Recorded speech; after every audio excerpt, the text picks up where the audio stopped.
everyone, and welcome to today's edition of The Current. This is the North Central Region Water Network's Speed Networking webinar series. I'm Rebecca Power. I'm your host for today, joining you from the University of Wisconsin-Madison Division of Extension. And for those of you that are new to the North Central Region Water Network, we are an extension-led collaboration of 12 universities and our partners in the Upper Midwest and the Northern Great Plains. In addition to my role as the director of the North Central Region Water Network, related to today's topic, I am also a proud member of the Soil and Water Conservation Society. And you'll see why this is important if you haven't looked at our advertising, why that's important in a minute. And I am also a board member representing the Soil and Water Conservation Society's North Central Region. So I am excited that our two organizations are collaborating to raise today's topic higher on our list of conservation strategies. So, and today's topic is building human capital in conservation and watershed work. So in conservation, I think you all know what a powerful driver of change people are. And so today's topic is looking at the people part of conservation and human capital, or just generally, the ability of people to do conservation work, their abilities and capacities, as well as the number of people that are available to do that work and why. So, in my experience, what we tend to do is elevate conservation planning, watershed planning, research on new crop varieties, financial assistance, soil carbon, really important topic. These are all such important topics, but we tend to elevate them over funding and empowering the people that can effectively weave the complex conversations about conservation, farm profitability, community economic development and vitality, all of those things that are so important to successful watershed and conservation work. So our two speakers today are going to make the case for why people are such an important part of the conservation equation and provide you with some insights on how we can expand conservation effectiveness by growing human capital. So with that, our first speaker is Claire Lindahl, who is the CEO of the Soil and Water Conservation Society. And she is going to be talking about giving us some results from a new poll, a new Conservation Practitioners poll, and our very own North Central Region Water Network's Jenny Seifert, who is going to be talking about why human capital matters for clean water and how a new collaboration is working to build human capital. So to participate today, because we love your participation, you can submit questions for our presenters in the Q&A panel. We will have a dedicated Q&A session after Claire and Jenny are done. And I'll be moderating those questions and sort of directing traffic with those questions after the presentations. If you're experiencing technical issues or have questions about the North Central Region Water Network or this webinar series, or having technical issues, you can use the chat feature. So Q&A for our panelist questions, and then other issues in the chat. If you're having audio issues, there is a phone-in option, and you can access that by clicking the up arrow on your mute icon and clicking switch phone to audio. All right, all of that done. Okay, so here are titles again and our presenters. You can follow us on Twitter at North Central H2O and hashtag The Current. And we do live tweet these sessions whenever we can. And now on to the main feature.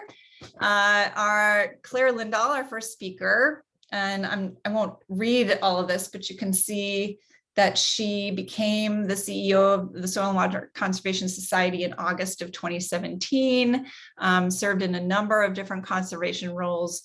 Prior to that, holds a degree in landscape architecture from Iowa State, and just brings a wealth of enthusiasm in insights into our conservation work. So thank you so much, Claire. And I will now stop sharing my screen and let you share yours.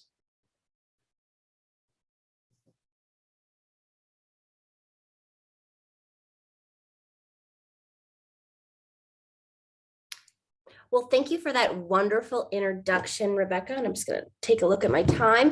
And I'm very excited to talk to you all today about a project with the Soil and Water Conservation Society that we recently unveiled, and that are the results to the Conservation Practitioner poll. And so before I dive into that, just a little bit about the Soil and Water Conservation Society. For those of you who don't know us, we are the professional association for conservationists. So we are a membership association. All the work we do is through our members and our chapters. And so we do that nationwide work, but it's really the local work that feeds into ours and that we seek to support, because conservation is a very local issue.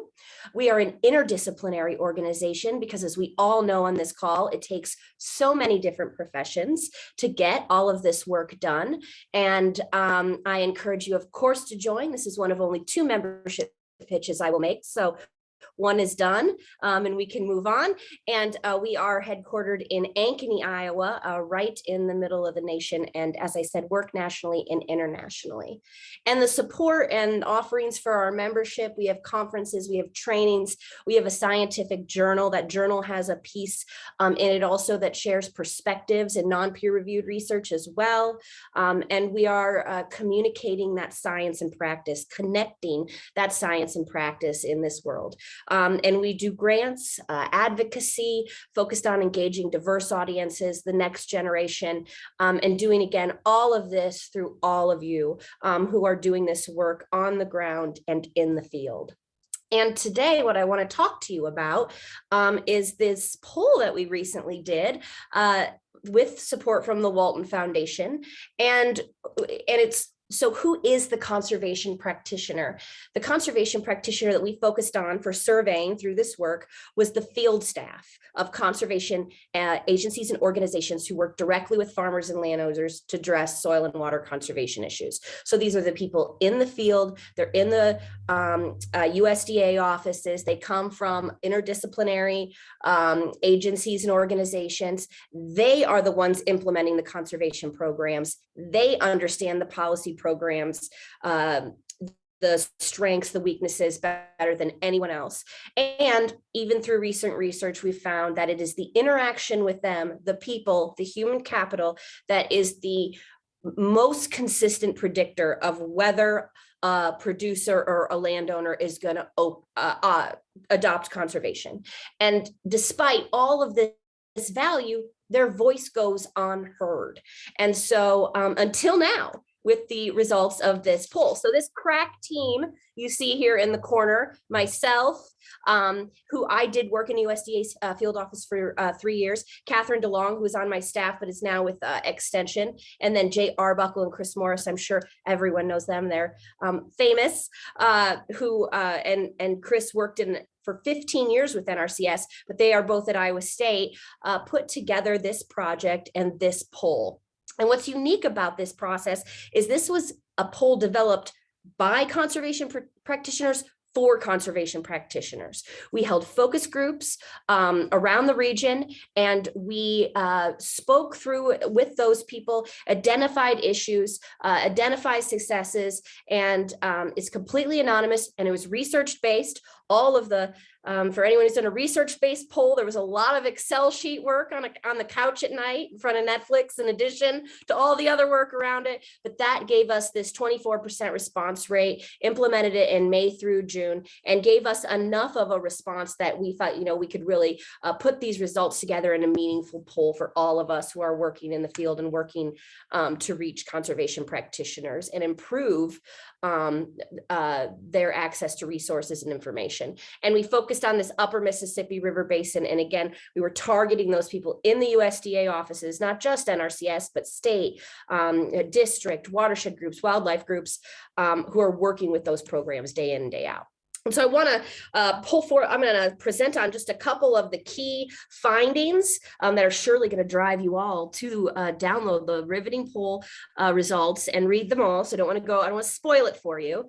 As you can see, relationships are very key. I think you can tell that I tried to fit the entire results of the poll on this one slide and was almost successful at an 11 font, but relationships were key. This shined through in the focus groups, and it was where the most consensus was on the poll. It was building those long-term relationships with farmers and landowners through multiple interactions, be it in the field, be it in the office. It was just by far introductions from other trusted farmers, from other trusted practitioners, targeting opinion leaders. Everything pointed to that interaction, one-on-one interaction with a farmer or a landowner was most effective to getting conservation on the ground. And anything that hindered that really put a damper on the ability of the conservation practitioner to get this done. So, 90% of agreement that organizations should facilitate more face-to-face time, employee turnover, lack of field staff, very high consensus around that impacting conservation. And when you dig into this poll, which I know you all will, we talked and asked about virtual and other outreach tactics too, which were kind of newer and what we'd seen a lot through COVID, and got some results around how effective those in the field thought those were. Large consensus around cost share programs being important. 92% of participants rated cost share programs as an effective approach in working with farmers to get conservation on the ground. However, focus group discussion and the poll showed there are different programs. Some programs are easier than others to administer.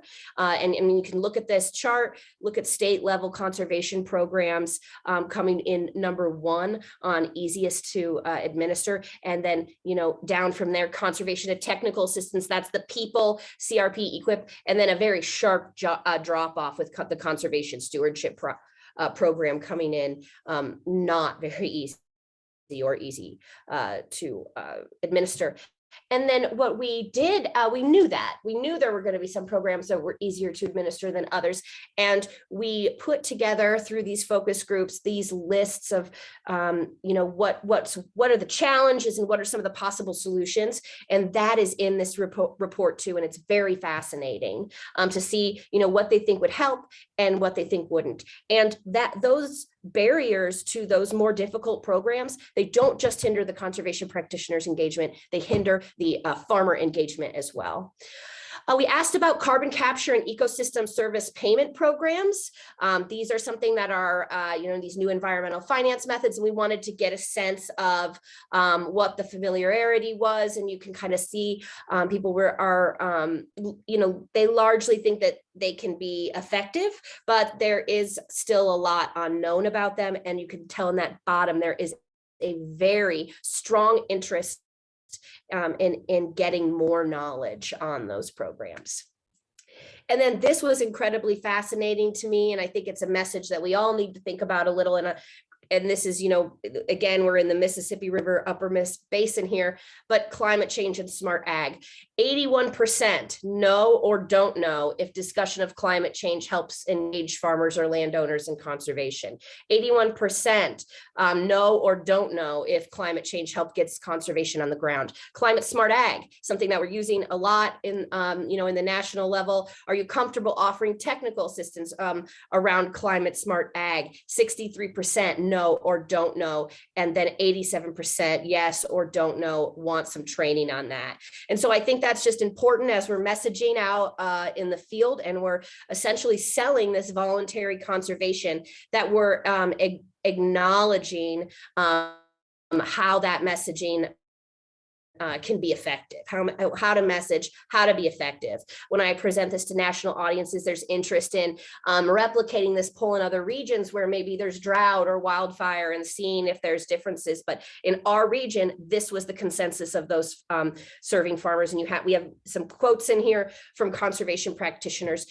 Here you can see it's still a hot button divisive issue. Some are non-believers in discussing climate change can bring conservation to a halt. I think where we have agreement is always cool. And also where we don't have agreement is equally interesting. And so when we asked about targeting conservation, definitely a consensus that that it needs to be done. 78%, yes, we should be targeting on a watershed landscape scale. 72% that it's good because, targeting is good because we have limited resources. However, there was the lowest level of agreement on whether this was actually happening. Conservation tends to be planned and applied to address the greatest local environmental concerns. 40% agree, 29% disagree, and just that highest level of don't know at 31%. And then also fairly divided 47 and 38% on whether financial assistance for conservation tends to be distributed on a first come first served basis.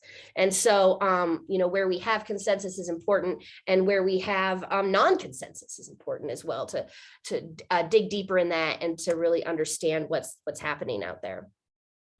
Another area of where, majority of people said, yes, we should be reaching out to landowners, we should be reaching out to certified crop advisors, but maybe a little bit lower of whether, some uncertainty, higher areas of uncertainty among CPs on whether that's effective. And then we asked about the background of conservation practitioners in the basin. It'll be interesting to see how this changes as we get, people further away from the farm. People could answer any of the yes or no to any of these. So 73% currently living on a farm, and I was surprised by this. I thought it would be less. Regularly visited a farm, 63, lived on a farm growing up, 54, currently live on a farm, 30, so a lot of farm engagement, but it'll be interesting to see how this trend changes over time. We asked conservation practitioners, what do you have training in and what are you interested in getting training in? And these were super interesting to me. There's just a few things I'm going to pull out and then I'm just going to wrap up here. But if you look at what they've had training in, soil science, environmental science, water resources, agronomy, wildlife management, a lot of environmental training, a lot of science training, and we talk about this being a big people game. If you look at what they don't have training in, they don't have psychology, they don't have sociology, marketing, urban, but they still, when you look at what they want, those kind of bottom the list as well. You'll notice that even though there's a lot of ag background, what tops the list is agriculture, ag tech, ag production, precision ag, economics of ag, precision ag tech. Those are things that they really want to know more about. And then what I thought was interesting was that even though wildlife was in the top 5 list of what they had, it was also in the number 1 of what they were interested in. So it made me wonder, and as we dive more, we'll get more answers into this, but is that motivating, that wildlife habitat for our conservation practitioners? What was really important to me as a person who just loves people and loves the practitioners that I represent and support is that they appreciated being heard.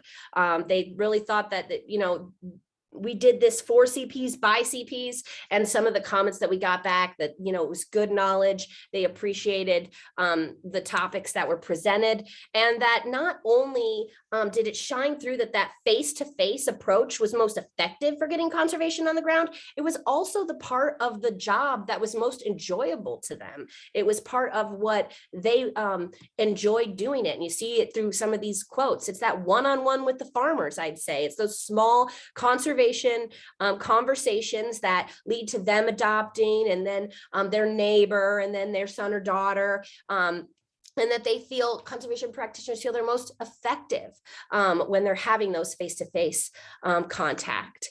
And so just a few next steps, the polls online, we'll drop that in the chat, or make sure you get access to that information. We're doing more in-depth analysis of that data, working with the community to spread the word, and also with legislators, leadership, to see how we can use this information to improve things, and then preparing for another a poll in the future. So that concludes my talk. I will stop sharing my screen, and yeah, appreciate the opportunity to bring that information forth to this incredible group. Thank you so much, Claire.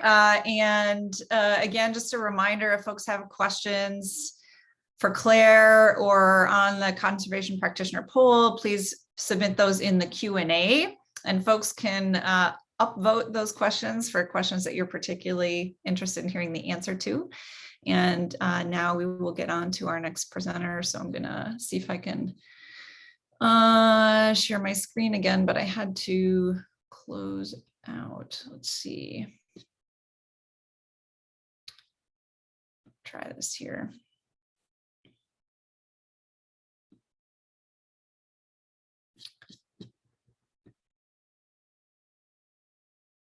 Okay, are you seeing the right thing?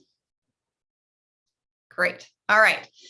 So our next presenter is, as I said, our very own North Central Region Water Network's Jenny Seifert, who is a watershed outreach specialist at the University of Wisconsin-Madison Division of Extension.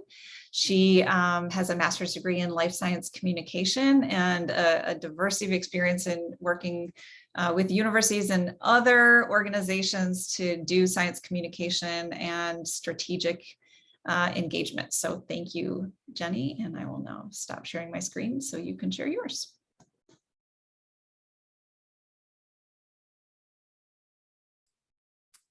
Yeah, thanks, Rebecca.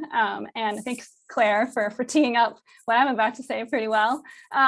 So I'm excited to talk to you today. You know, as Claire and Rebecca have already said, it's something we don't talk about enough in conservation, and that's the people who make it happen and why it's so important to invest in them.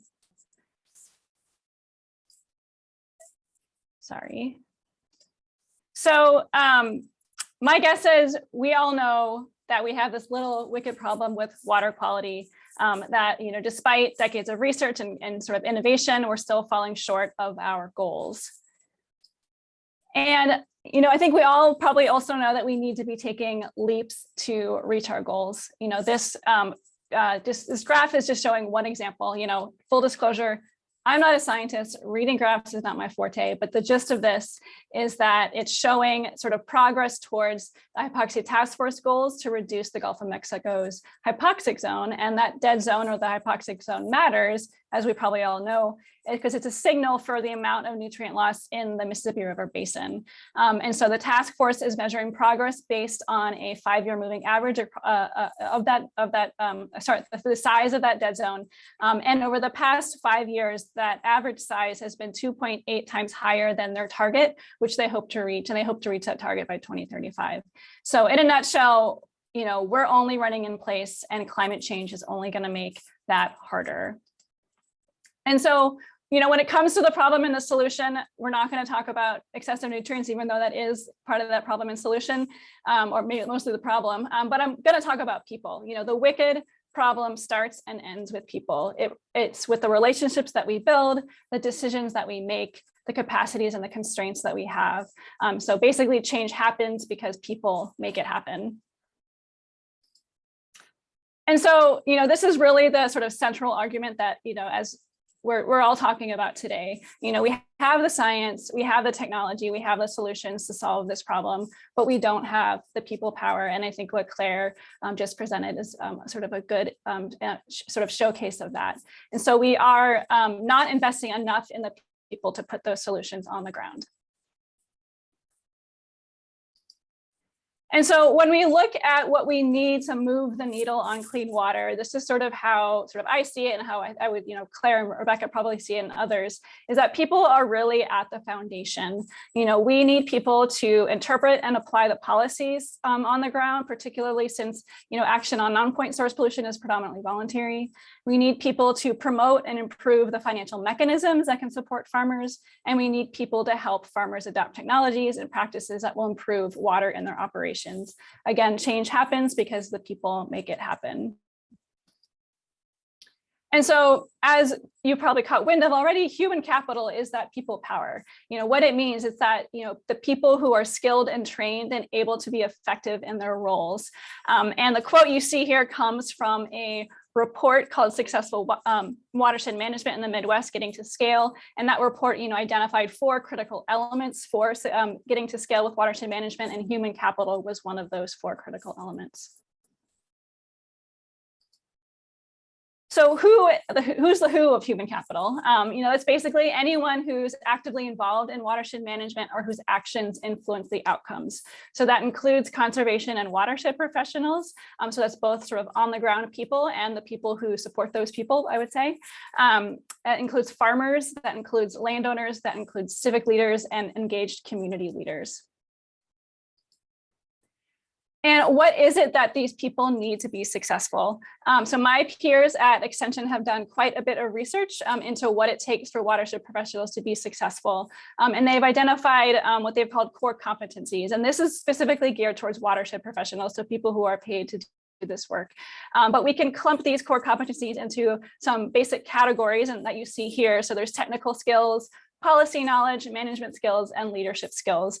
And again, these are all the sort of the collections of skills that they've identified as sort of critical for success in these roles. What you might note is that it's a lot to have all of these skills at once. And very few people come into a position excelling at all of these skills. So that's sort of why that training is so key to get these skills for professionals and as well as sort of volunteer leaders. So I'm just going to repeat Claire's message.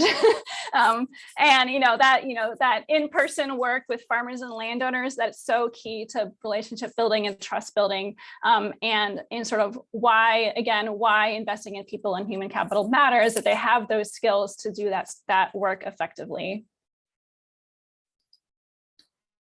And so another reason that human capital is important, another thing that it's important for, is building social capital for watershed management. Successful leaders are able to connect people and build networks that work together effectively. And just a really quick example to illustrate this comes from Farmers of Mill Creek, which is a farmer-led watershed group in Wisconsin, co-founded by John Aaron, who's a farmer. There is a long story behind this, but one piece that is sort of related to social capital and how they were able to build it is that they were able to connect with a lakeshore owners group that is downstream of their watershed to exchange experiences between the farmers and the lakeshore residents and to nurture collaboration. As a result of that relationship building, that lakeshore group ended up contributing money to the farmer-led group to cover equipment for the farmers to use in their conservation efforts. So having people to reach out and make those connections and build that social capital leads to solutions on the ground. The problem is, however, human capital is currently insufficient, as I think Claire and Rebecca also alluded to. And I'm going to share one person's story, and I think her story is reflective of this bigger issue. So this person is Rose Donaher.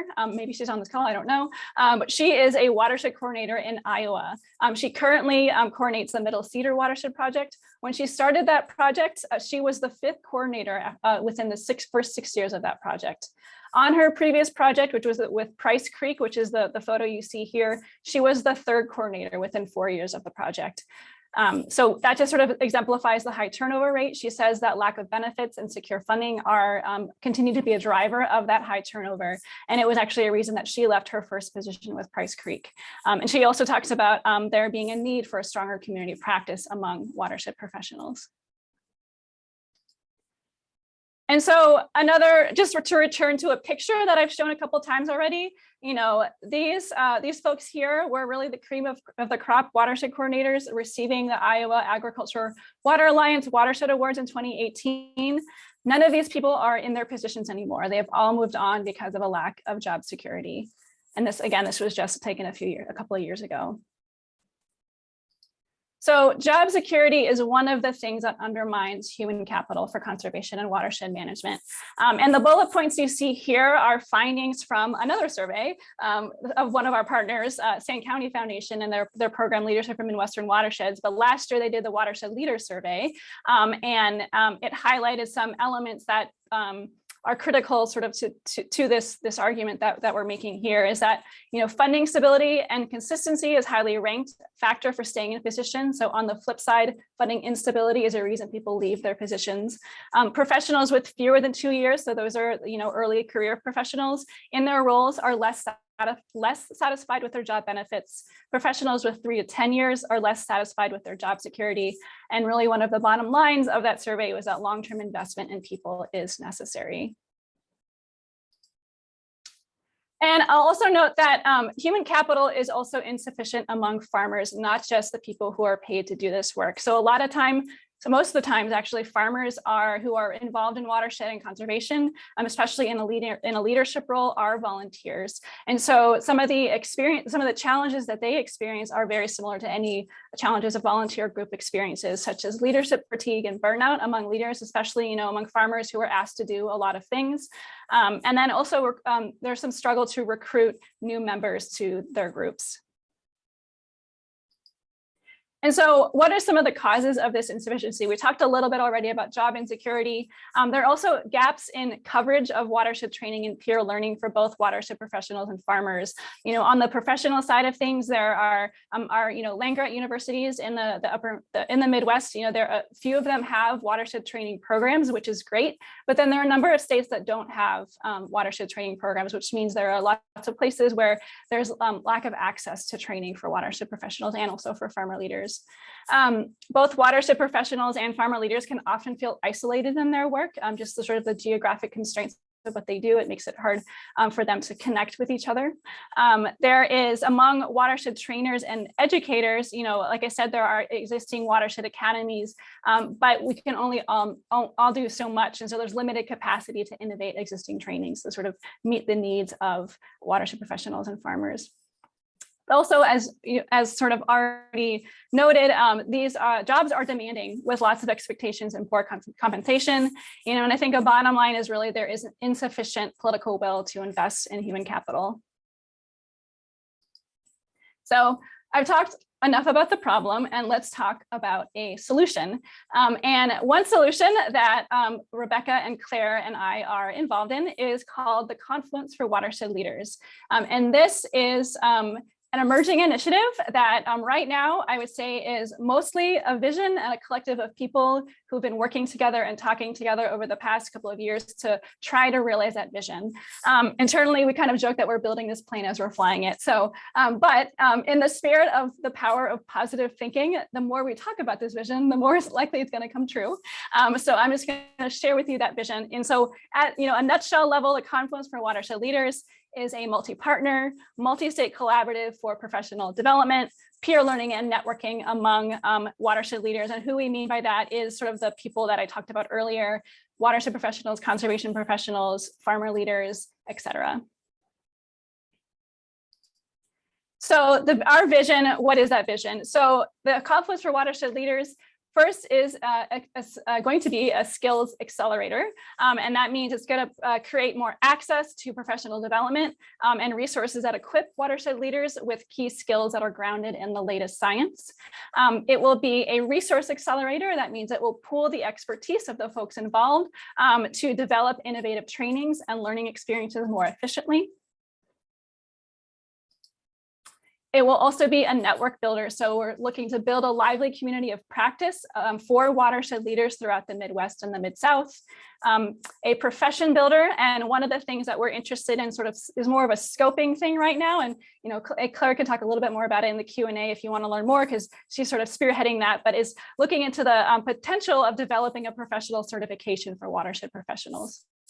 And then finally, the Confluence will be a narrative builder. So we'll be working to amplify that need to invest in people to meet soil and water conservation goals. And one of the principles behind the Confluence is that connections make us stronger. This is a partnership. It is a coming together of people with a common interest in building human capital for watershed management and conservation.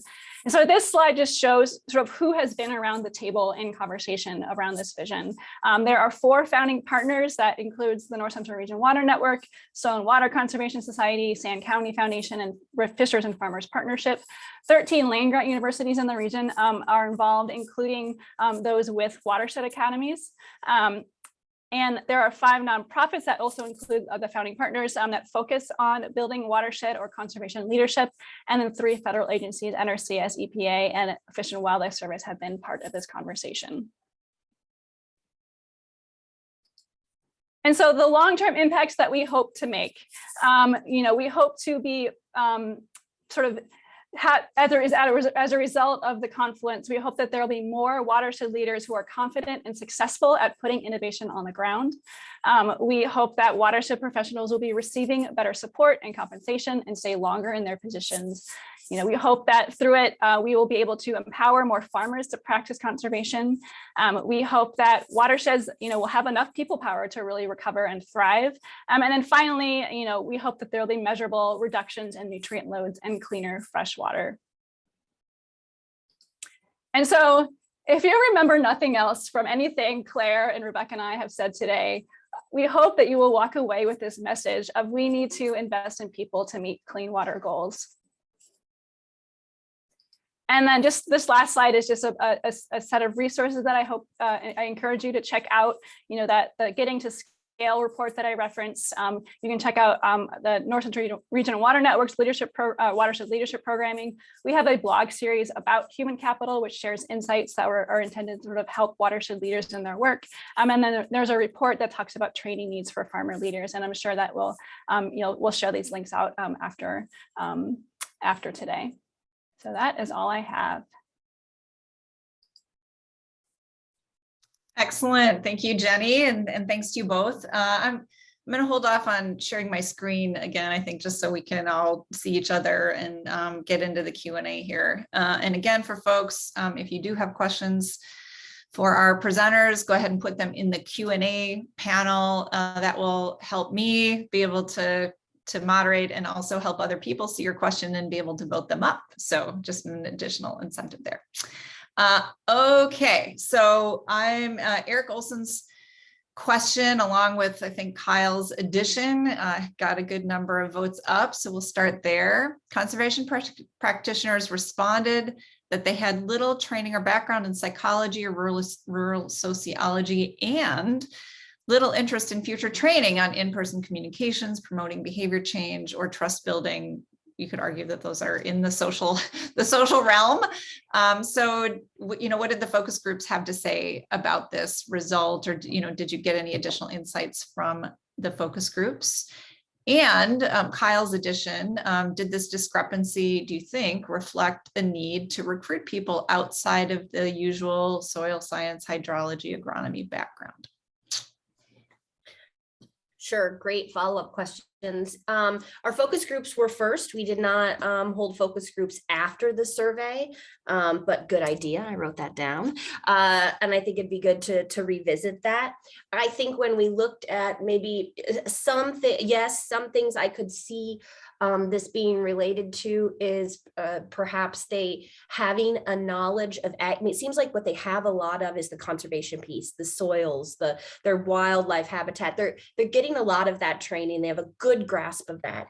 Maybe there is a sense that if they connect that with agriculture, ag economy, ag precision, other things that they're seeing are of interest and value to farmers, that they can build that connection and that relationship. Also, if you look in at sort of, it was a lot of the paperwork, the rules, and those were the things that were hindering the CP and the farmer.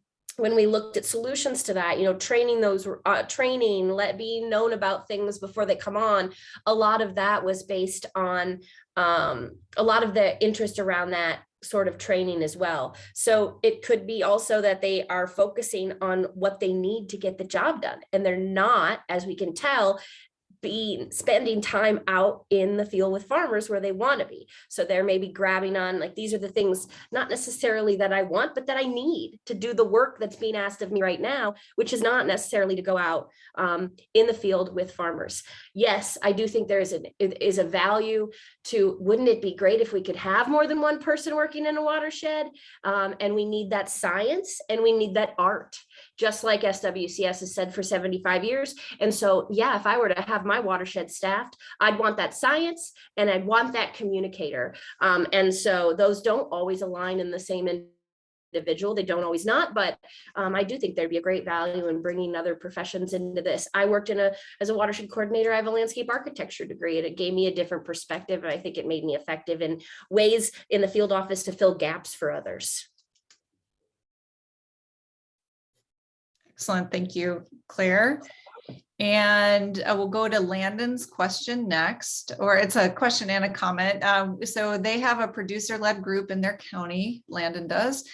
And he says that, the struggle is getting initial meetings with folks, getting beyond just, just another government employee, to get a chance to actually exercise those social and communication skills. Did you hear anything about this, the great leap, and just getting into that conversation from other practitioners in the Midwest? Yeah, I think how highly some of the tactics ranked, like getting an introduction from a trusted farmer, getting an introduction from a trusted other conservation practitioner, one-on-one relationship building over multiple interactions, right? They say you got to say something 40 times to make a sale in the sales world. I think that all reinforces that there needs to be time and dedication and introductions and strategy around this relationship building to overcome that. I was always kind of found it comical when some people used, this was a talking point when I was working with the conservation districts of Iowa, that you should be talking to your neighbors as a conservation professional or an elected official about conservation at church, when you run into them at the grocery store. And it's like, these are also my neighbors and my community members. I'm not trying to hound them about conservation when they're, buying their cereal at the store. So there are, I think, dynamics within the community as well to acknowledge that it's an advantage to be already a member of the community. But then as a watershed coordinator, if you come in as a first job and you're not a member of the community, there's challenges there. So there's just so much work to be done around this with the voluntary system that we have and to promote it. And it's just the people are the number one aspect of it. And so I think, yeah, to your point, we need more people, more training, more strategies to overcome that, and more partnerships with maybe agribusiness or other folks that can help us to get to that. Thank you, Claire. Yep. A question from Scott. Did you ask any questions pertaining to conservation practitioners to help farmers learn more about resource concerns outside of the farmers' concerns? So I think making that linkage between what the farmer's doing on farm and the importance of, farm profitability and farm goals, but also how they are embedded in that broader watershed context and the community concerns, that they're a part of.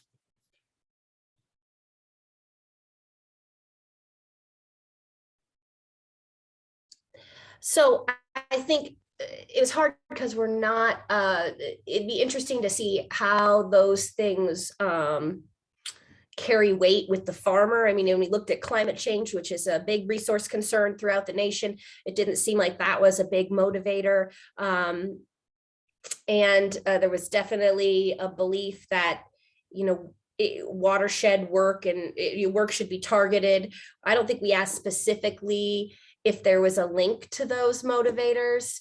I think there's a lot, it seems that it rises up the top during these conversations that economics, legacy, some of those soil, some of those are maybe the higher motivators, but then also through the watershed planning process alone, I think you get more to that. And so watershed planning was valued by conservation practitioners in the survey. And I think that's maybe how you bring people together to recognize the issues around their area and how they can fix them.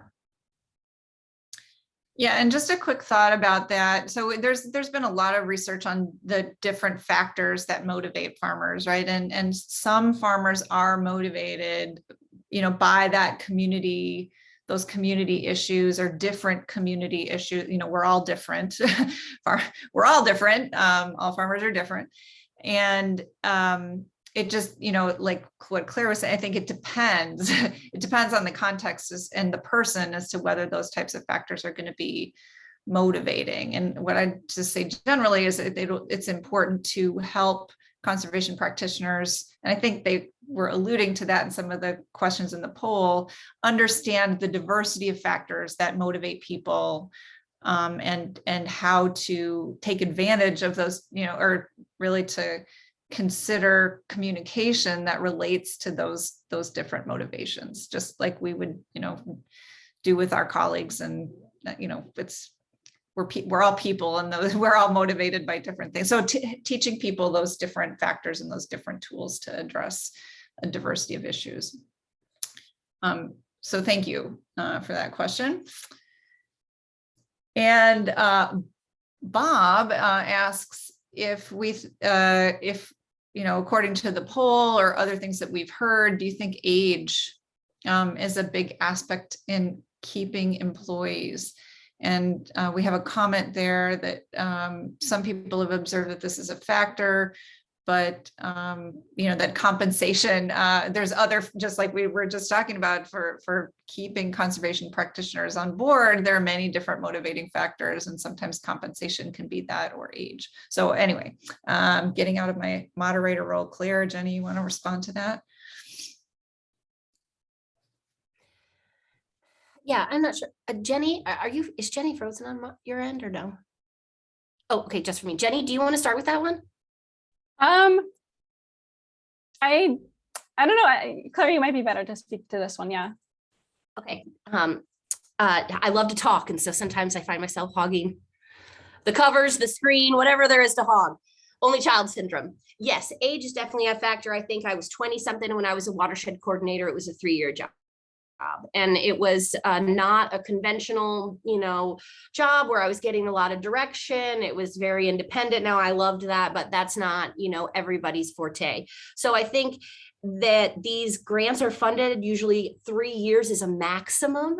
And so, of course, you're always going to be looking for something else. And then also there is this, sort of structure that there's these these watershed coordinators are kind of the 3-year, and then if they like that, they can get an NRCS job, or they can get a state job with better benefits. And so as people start looking at their future, absolutely, that's an issue.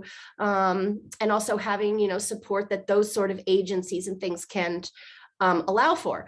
Also, you get retired NRCS sometimes too. That's the other side of the spectrum, where they've had this wealth of an experience throughout their career, and then they want to come back and they don't want to give it all up. And I just met with a guy yesterday who was doing that. He's still doing the watershed work, and he liked this more because he said, I don't have to do as much paperwork as I used to, and I can still get in the field and work with all the farmers and things. So I think, this is the model. Is there a way to, it's state by state. So how do we move these people into more permanent positions if that's what we want?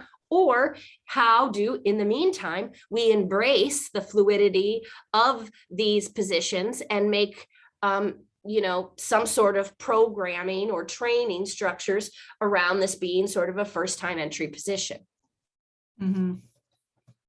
Yep, thanks, Claire. And related to training, here's a question for Jenny, because that's part of, I think, what some of our university collaborators have excelled at.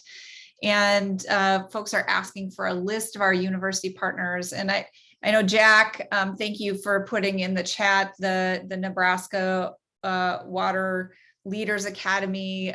We didn't go through all the academies, but that's certainly an important one that we've drawn on. So Jenny, talk about maybe some of the land grant programs related to training. Yeah, so there are 6 watershed or water academies that are part of the conversation for the Confluence for Watershed Leaders. That does include the Nebraska Water Leaders Academy. And I think I saw Mark Burbach's name on our participants, who is one of the also one of the folks who leads that program. Also, the University of Minnesota's Watershed Specialist Training program. Purdue University has a Watershed Academy, and they're involved. Iowa's Watershed Academy, which is by Iowa State. North Dakota no, South Dakota. North Dakota has they're more focused on soil and water conservation, but they have a leadership academy that's coordinated by Aaron Field out there. Who am I forgetting, Rebecca? I think I'm forgetting somebody. Did you say Michigan? Michigan. Yeah, thank you. Michigan also has a Lake Leaders Institute. So those, I hope I didn't forget anybody, but those are the existing academies that provide state level training to not just sort of professionals who are in these roles, but I think also in some cases to engage citizens who might be really interested in sort of being part of this work. So yeah, so there's about, in sort of the North Central region, there's about half of the states have these programs and half don't.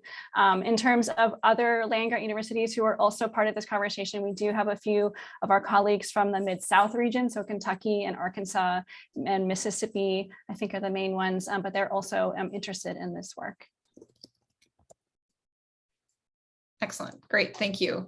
And just to follow up on some of this cross-state comparison, Crystal says she'd love to see a comparison between types of watershed management systems, and also folks, so I know some of that work I don't have a specific reference for you, but some of that work has been done. Some people were also asking about funding sources for, having better compensation, better capacity to better job security for these positions. And we already shared the link to the Getting to Scale report. So there's, and this report is a couple years old now, so there's going to be more examples of innovative financing mechanisms where you have partnerships between municipalities and farmers, or conservation districts, or you have like in Nebraska, where they have their natural resource districts that have taxing authorities. So that Getting to Scale report doesn't go over all the different watershed models, but I think it will give you a good start at some of the diversity, that's out there, both in terms of management models and in terms of innovative financing. And there's a group called the Conservation Finance Network that maybe if I can find a link, we can put that in there too, that has some more up-to-date information. So going back to our list here, Scott asks, how in a private land state, how do we get conservation practitioners and policymakers to understand the critical need to target or focus efforts in critical areas while not alienating landowners and operators?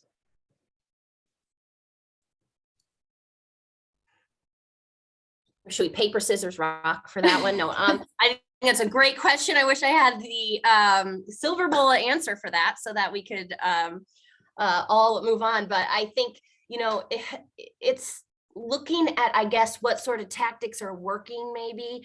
And I think some of the more, the science-based, when you're looking at monitoring and you're using water monitoring results, maybe to site practices, you're using the ACPF tool, which is another one, Rebecca, we can drop in the chat. And you're using these, trying to use these non-personal or just ways to cite practices based on those kind of things. That can be one tactic that I have seen is effective. So however we can get those tools into the hands of coordinators, I know with the ACPF tool, there's been times where you can go to a workshop and not just learn it, but bring your own watershed maps and leave with it, done in your watershed. And so more, I think of those things where people they don't just learn, they leave with the results they need. And that, then they don't have to go back to the 100 emails they missed because they were in the office that day and then try to do something new. So those are a couple thoughts that just rise to the top of my mind of how targeting has been effective, and then training for the people who make those decisions. Often, maybe it's elected officials within the county or others. It's harder for them to. How can we help them make those decisions when it's their friends or community members, and how can we help them justify them too?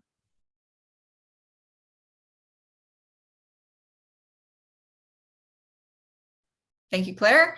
I'm gonna, there's Jean McGuire, who actually did some of this research on different farmer motivations. She's saying, is this really a hiring problem that we have?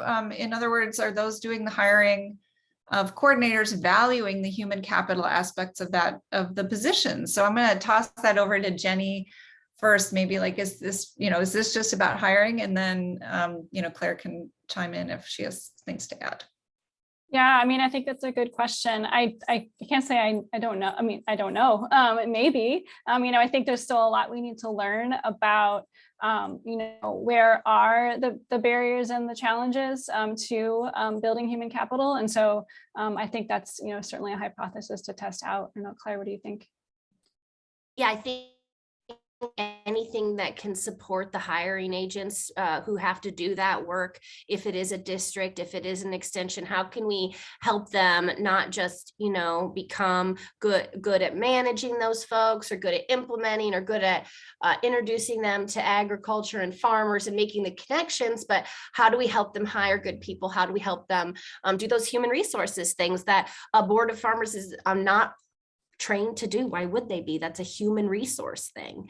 And so often I think that sometimes those responsibilities that are really crucial to whether conservation gets put in the watershed are left to people who don't have that capacity, that knowledge, that interest, or that skill set. And so anything we can do to connect them, offer, maybe there's an admin fee that's added so they can work with the hiring, entity. Sometimes other entities can serve as hiring agents for larger swaths of local, and that can work too. Sometimes districts can partner with cities to hire.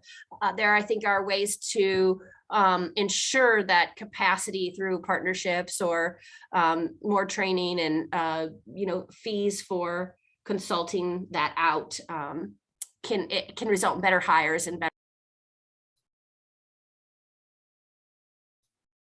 Yeah, and I'll just quickly say that certainly the Confluence for Watershed Leaders that Jenny talked about, we have talked about the importance of having hiring entities as an audience for our communications. So as you said, Jean, I mean, that's a critical, those are critical audience for what we're sharing, and how to, the human resource or human capital components, and how to, make sure that that money is being used cost effectively, instead of just throwing it piecemeal and then having that capacity diminish and having to build it back up again and have that capacity diminish again. That's not the best use of resources, certainly.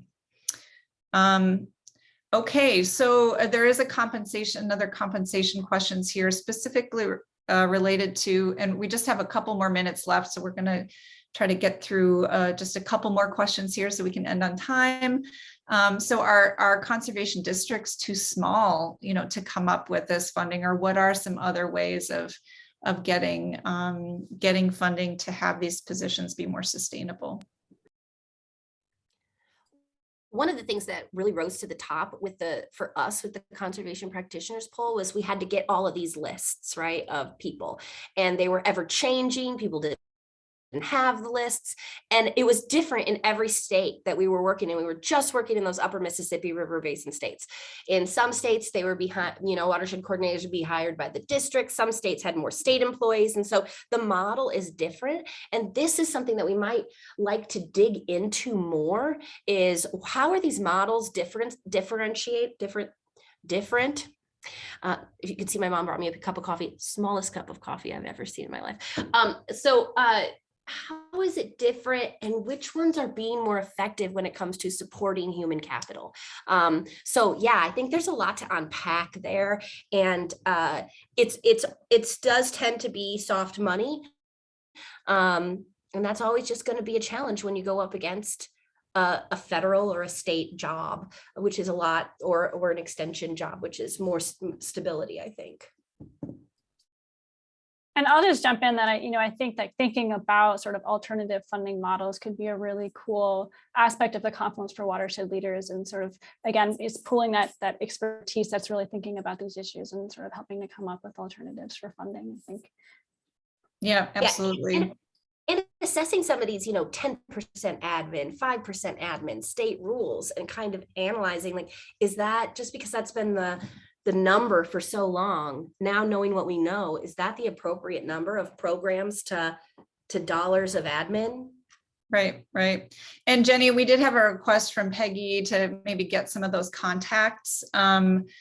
And I'm not sure if she's still with us, but that's something that we could work on. I'm going to we're at the end of our time. I just want to really appreciate all of the dialogue, both in the Q&A and in the chat.